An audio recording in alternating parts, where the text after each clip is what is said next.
ಆತ್ಮೀಯ ವೀಕ್ಷಕರೇ, ನೀವು ಯಾವಾಗಲೂ ಹುಬ್ಬಳ್ಳಿ ಧಾರವಾಡದ ಮಧ್ಯದಲ್ಲಿ ಇರುವಂಥ ಒಂದು ಬೃಹತ್ ಮಾರುಕಟ್ಟೆ ಹುಬ್ಬಳ್ಳಿಯ ಶಾ ಬಜಾರ್ಗೆ ಹೋಗಿ ಬರಬೇಕು ವೀಕ್ಷಕರೇ.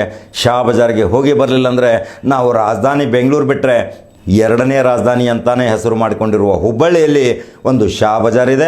ಅಲ್ಲಿ ನೂರಾರು ಅಂಗಡಿ ವಾಣಿಜ್ಯ ಕೇಂದ್ರಗಳು ಬಟ್ಟೆ ಹಿಡ್ಕೊಂಡು ನಿಮಗೆ ಅನೇಕ ಅಭಿರುಚಿಯುಳ್ಳ ರುಚಿಕರವಾದ ಚಿಕನ್ ಕಬಾಬ್ಗಳು, ಚಿಕನ್ ಐಟಮ್ಗಳು, ಶಾಕಾಹಾರಿ ಮತ್ತು ಮಾಂಸಾಹಾರಿಯ ಅನೇಕ ಸಾವಿರಾರು ಐಟಮ್ಗಳು ಅಲ್ಲಿ ನಿಮಗೆ ಸಿಗುತ್ತೆ.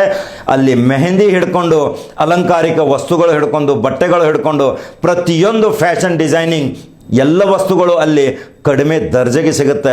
ಅಲ್ಲಿ ಕನಿಷ್ಠ ಒಂದೇ ಒಂದು ಕಾಂಪ್ಲೆಕ್ಸ್ದಲ್ಲಿ ನೂರಾರು ಅಂಗಡಿಗಳನ್ನು ಇಟ್ಕೊಂಡು ಒಂದು ಕರ್ನಾಟಕ ರಾಜ್ಯದಲ್ಲಿಯೇ ಒಂದು ವ್ಯಾಪಾರೋದ್ಯಮದಲ್ಲಿ ಹೆಸರು ಮಾಡಿದಂಥ ಆ ಶಾ ಬಜಾರ್ ಅಲ್ಲಿ ಏನು ಘಟನೆ ನಡೆದಿದೆ ಗೊತ್ತಾ ವೀಕ್ಷಕರೇ? ಒಂದು 5 ವರ್ಷದ ಬಾಲಕ ಧನುಷ್ ಅಂತ ಆ ಬಾಲಕ ಅಲ್ಲಿ ಆಟ ಆಡ್ತಾ ಹೋಗುವಾಗ ಅಲ್ಲಿ ಒಂದು ಆಟೋ ಬಂದು ಬಡಿಯುತ್ತೆ ಅವನಿಗೆ. ಆ ಆಟೋ ಬಡಿದ ತಕ್ಷಣ ಅವನು ಗಂಭೀರ ಗಾಯ ಆಗ್ತತ್ತೆ, ಅವನಿಗೆ ರಕ್ತಸ್ರಾವ ಆಗುತ್ತೆ. ಅಲ್ಲಿ ಕನಿಷ್ಠ ನೂರಾರು ಅಂಗಡಿಯವರು ತಕ್ಷಣ ಬಂದು ಆ ಬಾಲಕನನ್ನು ತೆಗೆದುಕೊಂಡು ಆ ಧನುಷ್ ಬಾಲಕನನ್ನು ಆರೈಕೆಗಾಗಿ ಆಸ್ಪತ್ರೆಗೆ ದಾಖಲು ಮಾಡ್ತಾರೆ. ಆಸ್ಪತ್ರೆಯವರು ಈ ಗಂಭೀರ ಸ್ಥಿತಿಯಲ್ಲಿ ನೋಡಿ ಶಸ್ತ್ರಚಿಕಿತ್ಸೆ ಮಾಡಬೇಕನ್ನೋದು ಅನೇಕ ರೀತಿಯ ಸ್ಕ್ಯಾನಿಂಗ್ಗಳನ್ನು ಮಾಡಿ ದುಬಾರಿ ಖರ್ಚಾಗುತ್ತೆ, ಈ ಬಡ ಬಾಲಕ ಹೇಗೆ ಭರಿಸ್ತಾನೆ ಅಂತ ಕೇಳಿದಾಗ ಅಲ್ಲಿ ನೂರಾರು ವಾಣಿಜ್ಯೋದ್ಯಮಿ ಅಂಗಡಿಕಾರರು ಹೇಳ್ತಾರೆ, ಇದಕ್ಕೆ ಎಷ್ಟು ಲಕ್ಷ ಖರ್ಚು ಬಂದರೂ ಸಹಿತ ನಾವೇ ಸ್ವತಃ ಹಣ ಸಂಗ್ರಹ ಮಾಡಿ ಆ ಬಾಲಕನ ಜೀವ ಉಳಿಸುವ ಆ ದೇವರ ಮೇಲೆ ಮೊರೆ ಹೋಗ್ತೀವಿ, ನೀವು ನಿಮ್ಮ ಕರ್ತವ್ಯ ಮಾಡಿ ಆ ಹಣವನ್ನು ನಾವು ಭರಿಸ್ತೀವಿ ಅಂತ 2 ಲಕ್ಷ ರೂಪಾಯಿ ತಕ್ಷಣ 15 ನಿಮಿಷದಲ್ಲಿ ಕಲೆಕ್ಷನ್ ಮಾಡ್ತಾರೆ, ಸಂಗ್ರಹ ಮಾಡ್ತಾರೆ. ಅವರು ಯಾರು ಗೊತ್ತಾ ವೀಕ್ಷಕರೇ? ಅಲ್ಲಿ ನೂರಾರು ಅಂಗಡಿಯವರು ಎಲ್ಲರೂ ಮುಸಲ್ಮಾನರು. ಆ ಹುಡುಗ ಧನುಷ್ ಅನ್ನುವ ಹಿಂದೂ ಬಾಲಕ. ಇಲ್ಲಿ ನೋಡಿ ಎಷ್ಟೊಂದು ಭಾವ್ಯತೆಯ ಒಂದು ಸಂಕೇತ ಇದೆ. ನಾವು ಹಿಂದೂ ಮುಸ್ಲಿಂ ಅಂತ ಜಗಳಾಡ್ತಾ ಇದ್ದೀವಿ, ಹಿಂದೂ ಮುಸ್ಲಿಂ ಅಂತ ತಾರತಮ್ಯ ಮಾಡ್ತಾ ಇದ್ದೀವಿ. ನಮ್ಮಲ್ಲಿ ದ್ವೇಷ ಮತ್ತು ದ್ವೇಷ ವಾತಾವರಣ ಹಾಕುತ್ತಿರುವ ಕೆಲವು ಪುಡಾರಿಗಳು, ಕೆಲವು ರಾಜಕಾರಣಿಗಳು ನಮ್ಮ ಬ್ರೇನನ್ನು ವಾಶ ಮಾಡಿ ನಮ್ಮ ಯುವಕರನ್ನು ಹಾಳು ಮಾಡ್ತಾ ಇರೋದು ಇದಕ್ಕೆ ಒಂದು ಸ್ವಂತ ಉದಾಹರಣೆ. ಆ ನೂರಾರು ಅಂಗಡಿಕಾರರು ಆ ಧನುಷ್ ಬಾಲಕನಿಗೆ 15-20 ನಿಮಿಷದಲ್ಲಿ ಲಕ್ಷಾಂತರ ರೂಪಾಯಿ ಹಣ ಸಂಗ್ರಹ ಮಾಡಿ ಆಸ್ಪತ್ರೆಗೆ ಹೋಗಿ ತುಂಬುತ್ತಾರೆ. ಇನ್ನು ಎಷ್ಟು ಕಡಿಮೆ ಬಿದ್ದರು ಹೇಳಿ, ನಾವು ಮತ್ತೆ ಸಾಯಂಕಾಲವರೆಗೆ ಎಲ್ಲರೂ ಕಾಂಟ್ರಿಬ್ಯೂಷನ್ ಮಾಡಿ ತಂದು ಆ ಬಾಲಕನನ್ನು ಉಳಿಸ್ತಾನಂತ ಹೇಳ್ತಾರೆ. ಎಂಥ ಮಾನವೀಯತೆ ಮೆರಗು ವೀಕ್ಷಕರೇ ಇದು. ಅಲ್ಲಿ ನೋಡಿ ಆ ಶಾ ಬಜಾರದ ಒಂದು ಕಮಿಟಿಯ ಒಂದು ಮುಸ್ತಾಕ್ ಬ್ಯಾಳಿ ಅಂತ ಒಬ್ಬ ಯುವಕ ಏನು ಮಾತಾಡಿದ್ದಾರೆ, ಅವರು ಎಲ್ಲರೂ ಇದೇ ರೀತಿಯ ಒಂದು ಭಾವ್ಯತೆ ಸಂಕೇತ ಸಾರ್ತಾ ಅನೇಕ ಯಾವುದೇ ಹಿಂದೂ ಮುಸ್ಲಿಂ ಅನ್ನದೇ ಪ್ರತಿಯೊಂದು ಧರ್ಮದ ಜಾತ್ರೆ ಬಂದಾಗ, ಧರ್ಮದ ಉತ್ಸವಗಳು ಬಂದಾಗ ಆ ಶಾ ಬಜಾರ್ ಸಮಾಜ ಸೇವೆಯಲ್ಲಿ ತಲ್ಲೀನಾಗುತ್ತೆ. ಕೊರೋನಾದಲ್ಲಿ ಅನೇಕ ರೀತಿಯ ಸಹಾಯ ಸಹಕಾರಗಳನ್ನು ಮಾಡಿ ಯಾವುದೇ ಜಾತಿ ಧರ್ಮವಿಲ್ಲದೆ ಬಡಬಗ್ಗರಿಗೆ ಆಹಾರ ಧಾನ್ಯ ವಿತರಿಸಿದಂಥ ಮಾನವೀಯತೆ ಮೆರೆದಂಥ ಈ ಶಾ ಬಜಾರ್ ಯುವಕರ ಒಂದು ಸಂಘಟನೆ, ಯುವಕರ ಒಂದು ಕಾರ್ಯ ನಿಜಕ್ಕೂ ಪ್ರಶಂಸನೀಯ ವೀಕ್ಷಕರೇ. ಇಂಥ ಯುವಕರು ಮುಂದೆ ಬಂದರೆ ಈ ನಮ್ಮಲ್ಲಿ ಈ ಕೆಲವು ಹಳೆಯ ರಾಜಕಾರಣಿಗಳು ಈ ನಮ್ಮ ಮಕ್ಕಳ ಯುವಕರ ಬುದ್ಧಿಗೆ ಒಂದು ಬ್ರೈನ್ ವಾಶ್ ಮಾಡಿ ಯಾವ್ಯಾವೋ ಒಂದು ಮತೀಯ ಭಾವನೆಗಳನ್ನು ಕೆರಳಿಸಿ ನಮ್ಮಲ್ಲಿ ಬೆಕ್ಕಟ್ಟುತನ ಮಾಡಿ ನಮ್ಮ ನಡುವೆ ಒಂದು ಮಧ್ಯದ ಗೋಡೆಯನ್ನು ಏರ್ಪಾಡು ಮಾಡ್ತಾ ಇದ್ದಾರೆ ವೀಕ್ಷಕರೇ. ಆ ಏರ್ಪಾಡು ಆಗಬಾರದ ಹಾಗೆ ನಮ್ಮ ಯುವಕರು ಎಲ್ಲ ಧರ್ಮದವ್ರ ಜೊತೆ ಮಾನವೀಯತೆಯ ಸಹಕಾರ ಮೂರ್ತಿಯಾಗಿ ನಾವೆಲ್ಲರೂ ಪರಸ್ಪರರು ಒಂದೇ, ನಮ್ಮ ರಕ್ತವು ಒಂದೇ. ಆ ಮಗುವಿಗೆ, ಧನುಷ್ ಮಗುವಿಗೆ ರಕ್ತದ ಕೊರತೆ ಅಂತ ಡಾಕ್ಟರು ಹೇಳಿದಾಗ ನೂರಾರು ಯುವಕರು ನಂದು ರಕ್ತ ತಗೊಳ್ಳಿ, ನಿಂದು ರಕ್ತ ತಗೊಳ್ಳಿ ಅಂತ ನೂರಾರು ಬಾಟಲ್ ರಕ್ತ ಕೊಡಲಿಕ್ಕೆ ತಯಾರಾಗಿದ್ದಾರೆ. ಅಂದರೆ ಹಾಗಾದರೆ ಆ ಮುಸಲ್ಮಾನರ ರಕ್ತ ಆ ಹಿಂದೂ ಬಾಲಕನಿಗೆ ಯಾಕೆ ಹತ್ತಬೇಕು, ಹೇಗೆ ಮ್ಯಾಚ್ ಆಗಬೇಕು ಅನ್ನೋದನ್ನು ನಾವು ಎಲ್ಲ ಮಹಾಭಾರತ ಮತ್ತು ಕುರಾನ್ ಬೈಬಲ್ ಮುಖಾಂತರ ನಾವು ಎಲ್ಲ ಅಧ್ಯಯನ ಮಾಡಬೇಕು.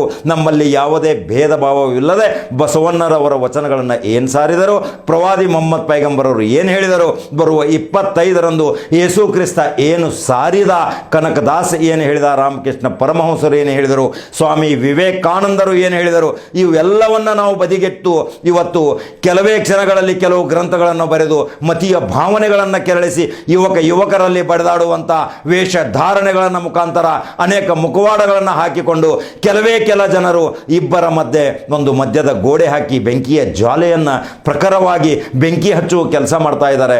ಇದಕ್ಕೆ ಒಂದು ಶಾ ಬಜಾರ್ ಉದಾಹರಣೆ. ಮುಸ್ಲಿಂ ಯುವಕರು ಮಾಡಿದ್ದ ಕಾರ್ಯ ಶ್ಲಾಘನೀಯ.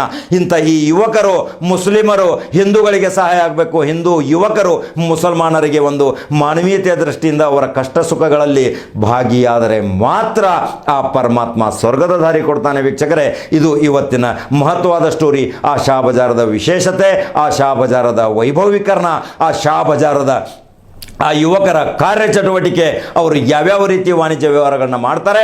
ಯಾವಾಗಲೂ ಜನನಿಬಿಡ ಪ್ರದೇಶ ಇರುತ್ತೆ. ಅಲ್ಲಿ ಪ್ರತಿ ಸಾರಿ ರಂಜಾನ್ ಮತ್ತು ಬಕ್ರೀದ್ದಲ್ಲಿ ಪೊಲೀಸ್ ಕಮಿಷನರು, ಅಲ್ಲಿ ಶಾಸಕರು ಸಹಿತ ಸ್ವತಃ ಬಂದು ಸೌಹಾರ್ದತೆಯನ್ನು ಮೆರೆದು ಎಲ್ಲರಿಗೂ ಸಿಹಿ ಹಂಚಿ, ಎಲ್ಲರೂ ನಾವು ಒಂದೇ ಭಾರತೀಯರು, ಹಿಂದೂ ಮುಸ್ಲಿಂ ನಮ್ಮ ಪ್ರತ್ಯೇಕತಾ ಬೇಡ, ನಾವೆಲ್ಲರೂ ಒಂದೇ ಅನ್ನುವ ಒಂದು ತಳಹದಿಯ ಮೇಲೆ ಬರ್ತಾ ಇದ್ದಾರೆ. ಅದನ್ನು ಸಂಪೂರ್ಣ ನಮ್ಮ ದೃಶ್ಯ ನೀವು ನಮ್ಮ ನಂಬರ್ 1 ಚಾನಲ್ದಲ್ಲಿ ನೋಡ್ಬೋದು. ವೀಕ್ಷಕರೇ, ನಂಬರ್ 1 ಚಾನಲ್ ಫಾಲೋ ಮಾಡಿ, ನಂಬರ್ 1 ಚಾನಲ್ ಸಬ್ಸ್ಕ್ರೈಬ್ ಮಾಡಿ. ಈ ಇಂದು ಬಾಲಕ ಧನುಷನಿಗೆ ದೇವರು ಆರೋಗ್ಯ ಕೊಡಲಿ, ಸಂಪತ್ತು ಕೊಡಲಿ, ಆಯುಷ್ಯ ಕೊಡಲಿ, ಅವನು ಮತ್ತೆ ಮರಳಿ ಶಾಲೆಗೆ ಹೋಗಲಿ ಅನ್ನೋದೇ ಎಲ್ಲ ಮುಸಲ್ಮಾನರು ಪ್ರಾರ್ಥನೆ ಮಾಡ್ತಾ ಇದ್ದಾರೆ.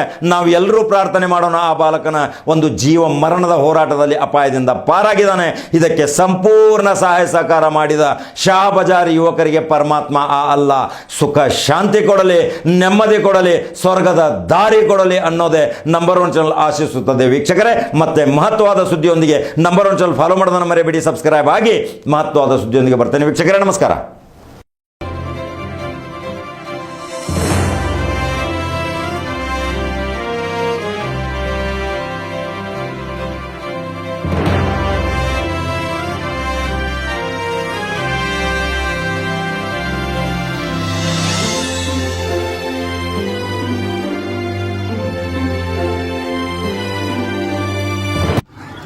पिछले 8-10 दिन अव्वल अचानक वो ड्राइवर की भी बिल्कुल गलती नहीं, वो जो बच्चा जो हादसे का शिकार हुआ उसकी भी गलती नहीं बिल्कुल है।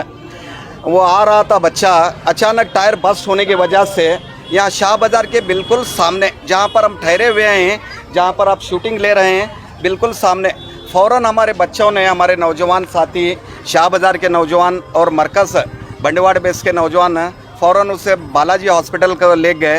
वहाँ 30,000 जमा करने के बाद उसका ऑपरेशन इलाज शुरू हुआ और बाद में हर जगह से चंदा वसूल करने के बाद कम से कम 1 लाख से 1.5 लाख तक धनुष नाम का लड़का, उसके वालिद सिक्योरिटी गार्ड हीरप्पा, बिल्कुल गरीब तबके से ताल्लुक़ रखने वाला बच्चा, हमारे नौजवानों ने काफ़ी मेहनत की।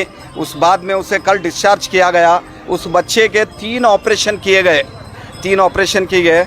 मैं गुजारिश करता हूँ लोगों से, ज़ात पात का भेदभाव छोड़कर ऐसे हादसात में सब मिलजुल कर, किसी का भी हादसा हो दे, ज़ात पात का छोड़कर सब मिलकर उसका इलाज करवाएं।